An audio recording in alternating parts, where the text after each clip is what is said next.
All right, my friends, we're going to continue where we left off in our Percy Jackson and the Olympians of the Lightning Thief. We were on chapter 3. So, chapter 3 is called Grover Unexpectedly Loses His Pants. Confession time. I ditched Grover as soon as we got to the bus terminal. I know, it was rude, but Grover was freaking me out, looking at me like I was a dead man, muttering, "Why does this always happen? And why does it always have to be sixth grade?"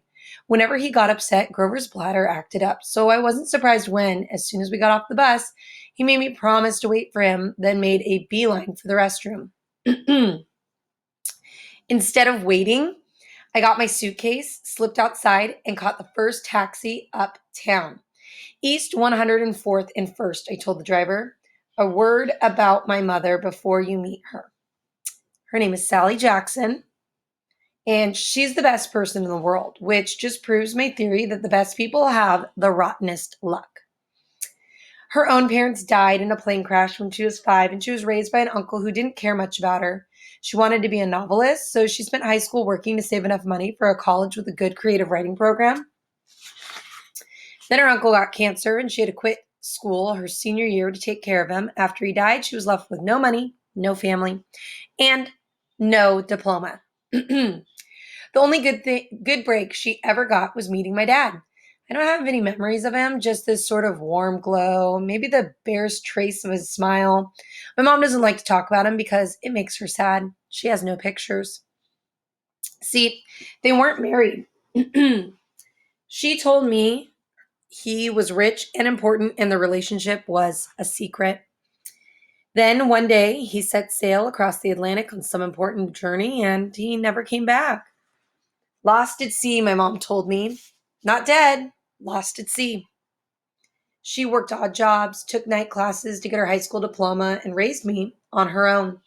She never complained or got mad, not even once, but I knew I wasn't an easy kid.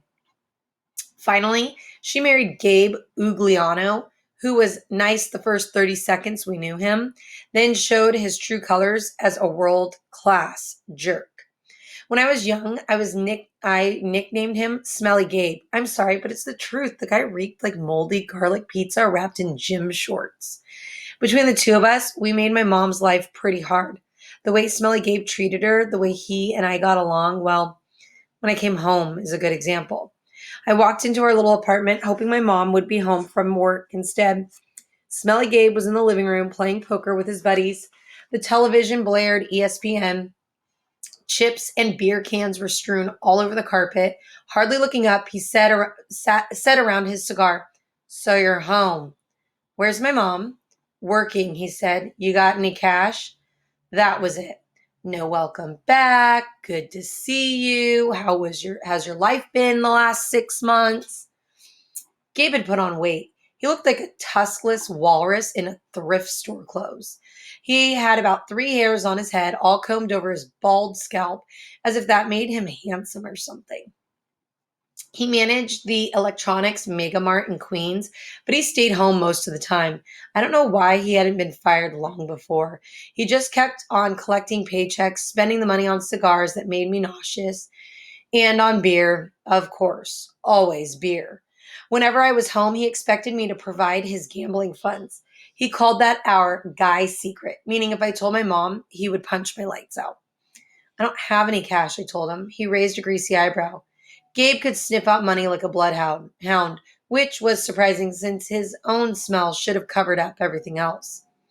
"You took a taxi from the bus station," he said, "probably paid with a 20, got 6, $7 and change. Somebody expects to live under this roof. He ought to carry his own weight. Am I right, Eddie?"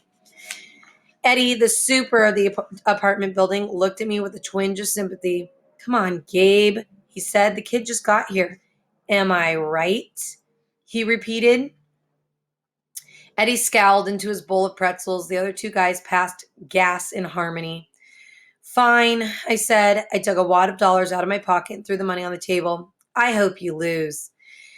"Your report card came, brain boy," he shouted after me. "I wouldn't act so snooty." I slammed the door to my room, which really wasn't my room during school months. It was Gabe's study. He didn't study anything in there except old car magazines, but he loved shoving my stuff in the closet, leaving his muddy boots on my windowsill, and doing his best to make the place smell like his nasty cologne and cigars and stale beer. I dropped my suitcase on the bed. Home, sweet home. Gabe's smell was almost worse than the nightmares about Mrs.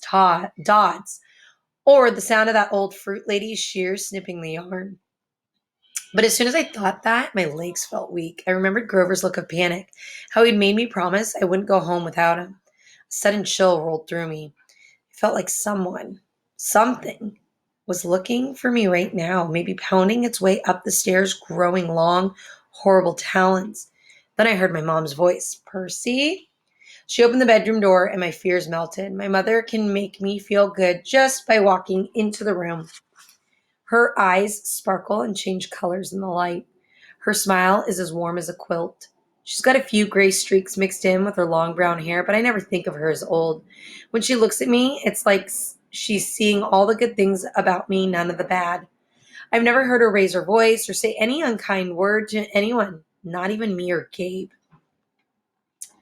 Oh, Percy, she hugged me tight. I can't believe it. You've grown since Christmas. Her red, white, and blue Sweet on America uniform smelled like the best things in the world.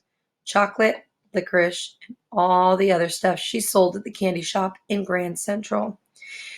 She'd brought me a huge bag of free samples the way she always did when I came home. We sat together on the edge of the bed. While I attacked the blueberry sour strings, she ran her hand through my hair and demanded to know everything I hadn't put in my letters. She didn't mention anything about my getting expelled. She didn't seem to care about that. But was I okay? Was her little boy doing all right?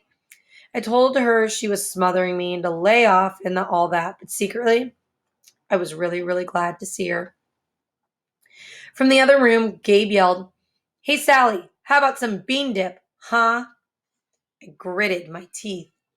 My mom is the nicest lady in the world. She should have been married to a millionaire, not some jerk like Gabe. For her sake, I tried to sound upbeat about my last days at Yancey Academy. I told her I wasn't too down about the expulsion. It lasted almost the whole year this time. I'd made some new friends. I'd done pretty well in Latin. And honestly, the fights hadn't been as bad as the headmaster said. I liked Yancey Academy. I really did. I put such a good spin on the year, I almost convinced myself. I started choking up thinking about Grover and Mr. Bruner. Even Nancy Bobovitz suddenly didn't seem so bad until that trip to the museum. What? My mom asked. Her eyes tugged at my conscience, trying to pull out the secrets. Did something scare you? No, Mom. I felt bad lying. I wanted to tell her about Mrs. Dodds and the three old ladies with the arm, but I thought it would sound stupid. She pursed her lips. She knew I was holding back, but she didn't push me. I have a surprise for you, she said. We're going to the beach. My eyes widened. Montauk? 3 nights, same cabin. When? She smiled. As soon as I get changed. I couldn't believe it. My mom and I hadn't been to Montauk the last 2 summers because Gabe said there wasn't enough money. Gabe appeared in the doorway and growled, Bean dip, Sally, didn't you hear me? I wanted to punch him, but I met my mom's eyes and I understood she was offering me a deal. Be nice to Gabe for a little while, just until she was ready to leave for Montauk. Then we would get out of here. I was on my way, honey, she told Gabe. We were just talking about the trip. Gabe's eyes got small. The trip? You mean you were serious about that? I knew it, I muttered. He won't let us go. Of course he won't, my mom said evenly. Your stepfather's just worried about money, that's all. Besides, she added, Gabriel won't have to settle for bean dip. I'll make him enough 7-layer dip for the whole weekend. Guacamole, sour cream, the works. Gabe softened a bit. So this money for your trip, it comes out of your clothes budget, right? Yes, honey, my mother said. And you won't take my car anywhere but there and back? We'll be very careful. Gabe scratched his double chin. Maybe if you hurry with that 7-layer dip, and maybe if the kid apologizes for interrupting my poker game. Maybe if I kick you in your soft spot, I thought, and make you sing soprano for a week. But my mom's eyes warned me not to make him mad.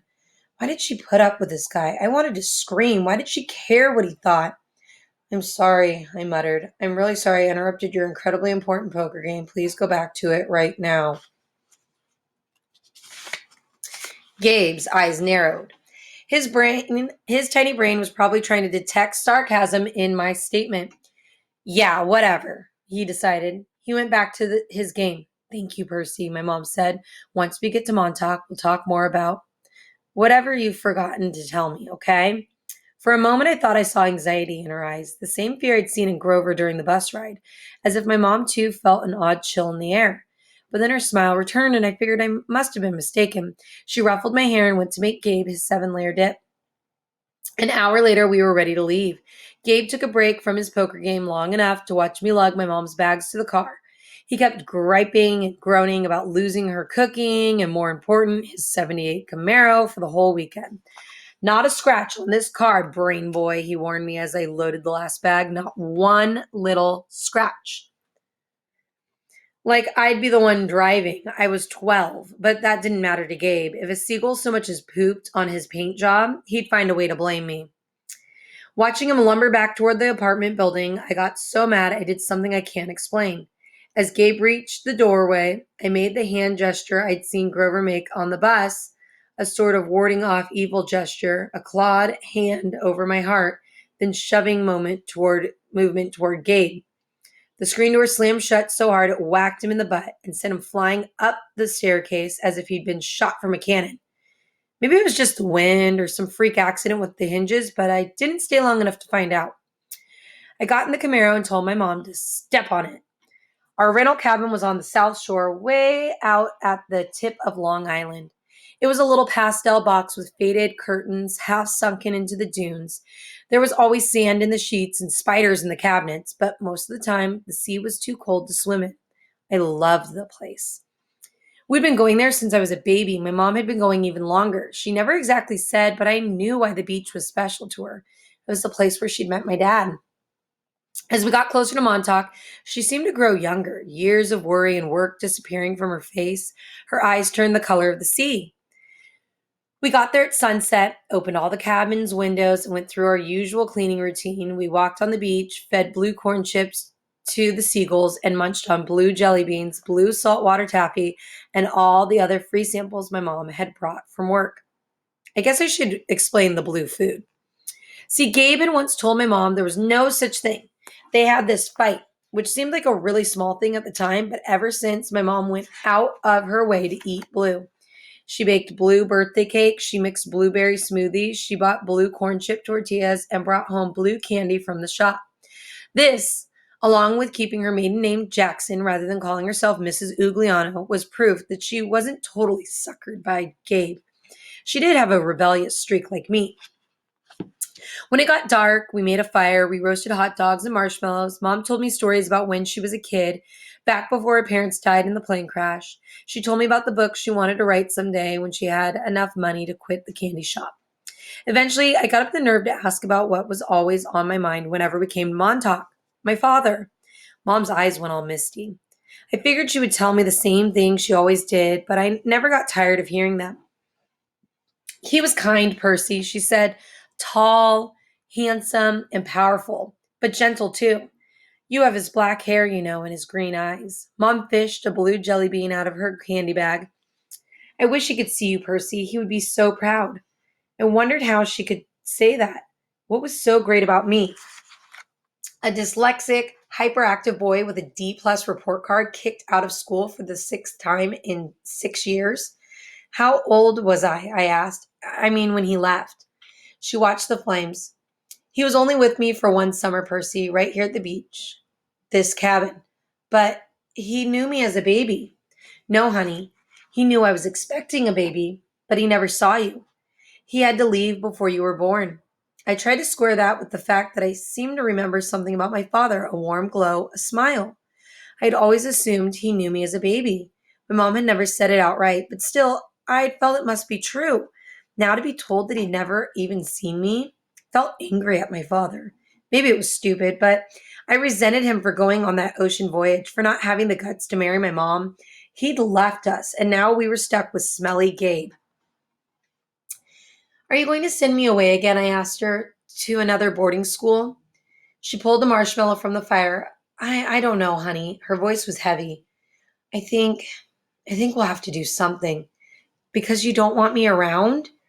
I regretted the words as soon as they were out. My mom's eyes welled with tears. She took my hand, squeezed it tight. Oh, Percy, no, I have to, honey, for your own good. I have to send you away. Her words reminded me of what Mr. Bruner had said, that it was best for me to leave Yancey. Because I'm not normal, I said. You say that as if it's a bad thing, Percy, but you don't realize how important you are. I thought Yancey Academy would be far enough away. I thought you'd finally be safe. Safe from what? She met my eyes, and a flood of memories came back to me, all the weird, scary things that had ever happened to me, some of which I tried to forget. During third grade, a man in a black trench coat had stalked me on the playground. When the teachers threatened to call the police, he went away growling, but no one believed me when I told them that under his broad-brimmed hat, the man only had one eye right in the middle of his head. Before that, a really early memory, I was in preschool and a teacher accidentally put me down for a nap in a cot that a snake had slithered into. My mom screamed when she came to pick me up and found me playing with a limp, scaly rope I'd somehow managed to strangle to death with my meaty toddler hands.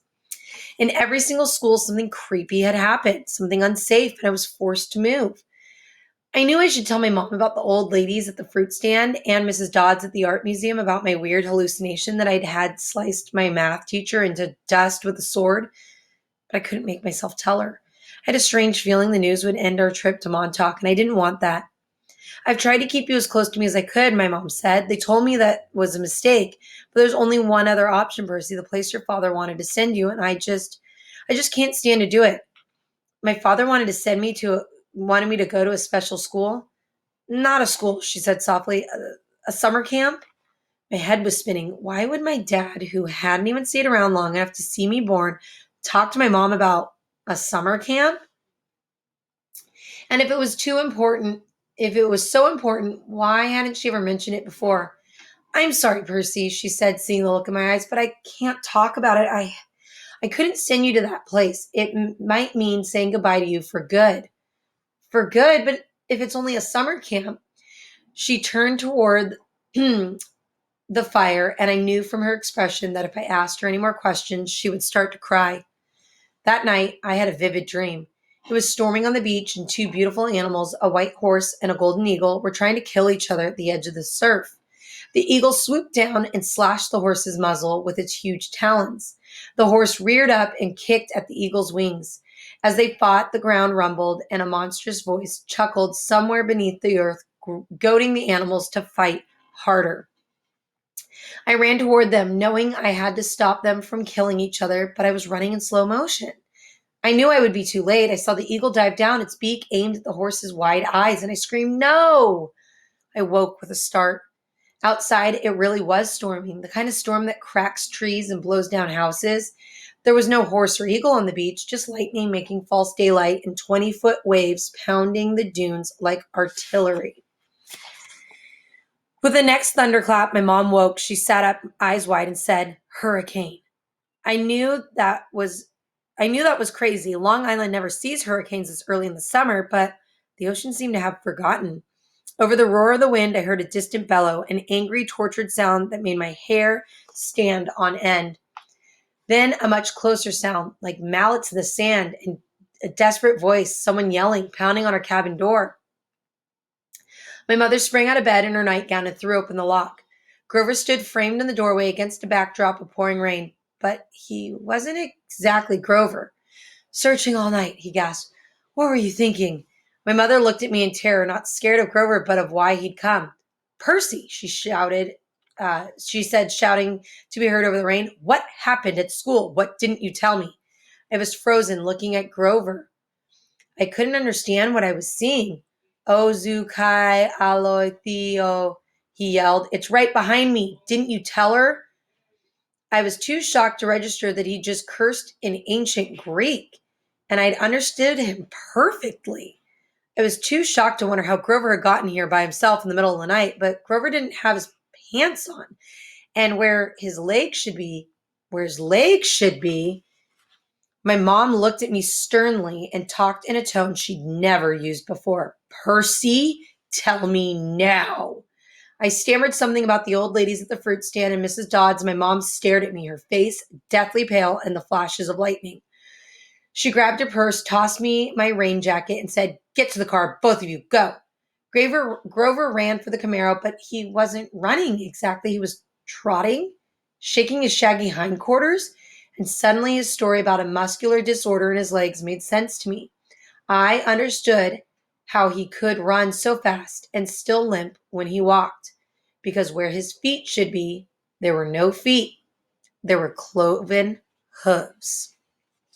And we're going to stop there because our next chapter we'll read will be My Mother Teaches Me Bullfighting.